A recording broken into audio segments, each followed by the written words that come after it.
So this morning I was dropping my daughter off to school, and she said to me, "Mummy, why do some trees not lose their leaves?" And to be honest, I was driving and I wasn't really in a place to have a scientific investigation. So I just said, "Oh, well, I think they're the strongest ones. I think they're the better trees." Do you know what? I'm not sure I gave the best answer there. You know, isn't the strongest tree the tree that makes it through winter? You know, that must be really tough. You've lost your leaves. You make it through the cold, the frost. But how beautiful they are when the leaves start coming back and they start coming back to life. And how dangerous comparison of the outside looks can be. I mean, I judged a tree by how well it held on to everything.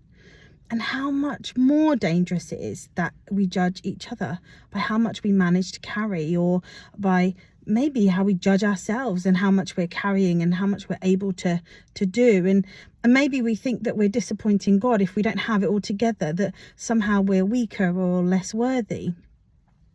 You know, in 2 Corinthians 12, Paul talks about having this weakness, this disability, and how he felt about, you know, that part of him that wasn't all together.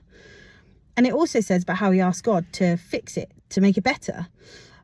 And God said to him that actually God would be all the strength that he needs. And I love how the Message puts it. It says, "My strength comes into its own in your weakness." And I think back to those trees, and I'm about to go and pick Karis up, and I want to tell her that, do you know what? I don't think the evergreen trees are the better trees. I think the seasonal trees show that beautiful love and power of God. And you know, it might go through the winter and it seems to lose everything. But when that season ends and it blooms and it's beautiful and it's more impressive because of what it went through. And I wonder what tree you are right now. Maybe you're in the summer and you're carrying all your leaves and everything's fine and dandy and it's blooming and it's all good. Maybe you're in a winter.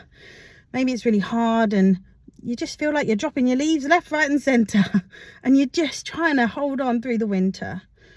But I want to say that you are just as worthy, you are just as valid, and you're just as loved by God, and that God will sustain you through this season.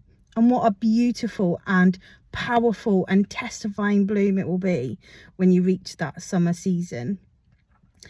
So don't try and be an evergreen, holding all your leaves, thinking that's what everybody wants to see, thinking that's what God wants to see. Remember, through our weak times, through our winter times, God can sustain us and bring us to the most beautiful bloom in our summer times. Have a good week.